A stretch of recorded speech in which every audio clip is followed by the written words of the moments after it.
Running your private practice can feel overwhelming. Juggling patients, scheduling, billing, and managing your team. Hi, I'm Jamey Schrier, and in this video, I'm going to show you how to streamline your private practice operations so you can eliminate chaos, save time, and create a thriving practice without micromanaging every little detail. Are you ready? Let's jump in. So most private practice owners face three big challenges. Challenge number one, inefficient systems. Your scheduling, billing, intake processes feel clunky and slow. Maybe you're still relying on outdated systems or manual processes that just take way too much time. You're constantly chasing no-shows, fixing billing errors, or handling paperwork that can be easily automated. It's exhausting, and it's holding your practice back. Number two, poor communication. Tasks get missed, messages get lost, and you feel like you're just putting out fires all day long. How many times have you said, "Didn't we already talk about this?" Or, "Why didn't you get this done?" It's frustrating. It's confusing for your team, and it leads to mistakes that cost you time, energy, and sometimes even patience. Number three, no time for growth. You're so busy handling the day-to-day operations, seeing patients, managing staff, fixing problems, that you have no time to think strategically about your practice. You're working in the business instead of on the business, and that makes it impossible to grow. Does that sound familiar? Because if so, you're not alone. This is something I see all the time with our clients. But here's the good news. These problems can be fixed. So let's dive into how to solve them step by step. So step one, simplify workflows. Complex processes waste time. They frustrate your team and they hurt the patient experience. So here's what you can do. Start by mapping out your most time-consuming process, like patient intake. List every single step it takes to get the result you want. A scheduled patient who shows up, who knows exactly what to expect, including the cost. And then look for the unnecessary or redundant steps. What can you simplify, combine, or even eliminate in that process? So here's a quick example. Maybe you're still using paper forms for the initial intake before entering it into your EMR. Skipping this redundant step can save you and your team hours every week. So here's a tip. Start small, pick one process to streamline this week. Small improvements add up faster than you might think. Step two, use technology to automate. The right tools eliminate repetitive tasks and reduce human error. So here's some key automation tools you can use.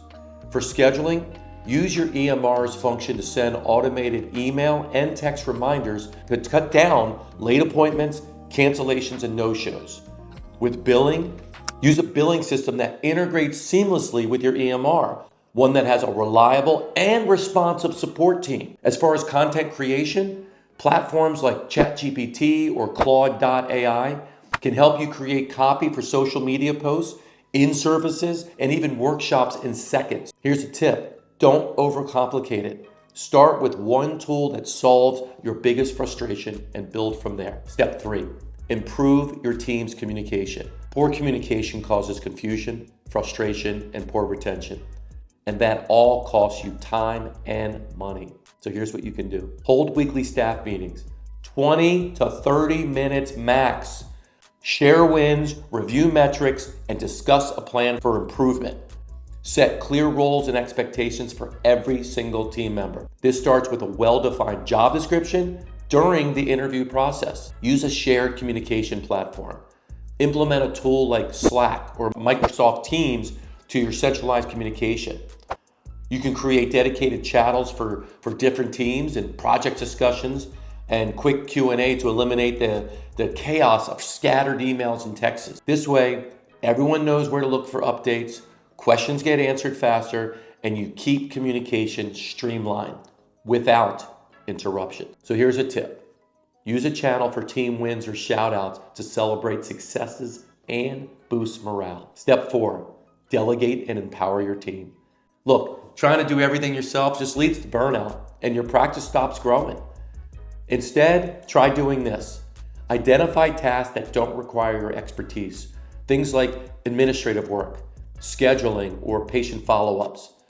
Train your team thoroughly to handle these responsibilities. Give them the confidence to take ownership. And here's a tip. Choose one task to delegate. Start by creating a short checklist of steps, followed by recording of the task. This is a fast way to communicate how you want something done. Loom video works well with this. Step 5, monitor and adjust systems. Look, as your practice grows, the systems that worked yesterday may not be working tomorrow. So here's how you can stay ahead. Track key metrics: referrals, new patients, revenue, profit margin, no-show rates, utilization. That's just a few. Regularly collect feedback from your team and your patients. Schedule a quarterly operations checkup to review what's working and what's not and how to improve it. So here's a tip. Proactively fix the small problems now before they grow into major challenges later. And when you put these 5 steps into action, here's what you're going to see. The uncommon results of systems that flow seamlessly, your team works confidently and independently, patients are happy, and your business grows. And you finally have the time and energy to focus on what truly matters: the growth of your company, your personal freedom, and building the business of your dreams. That's the power of streamlining your operations. So, if you're ready to simplify and scale your practice, follow these simple steps. Streamline your workflows, embrace the right tools, and empower your team. And if you want to attract even more patients and grow your referrals, check out my last video on private practice marketing strategies. It's packed with tips to help you grow your practice faster. Really appreciate you watching, and I'll see you next time.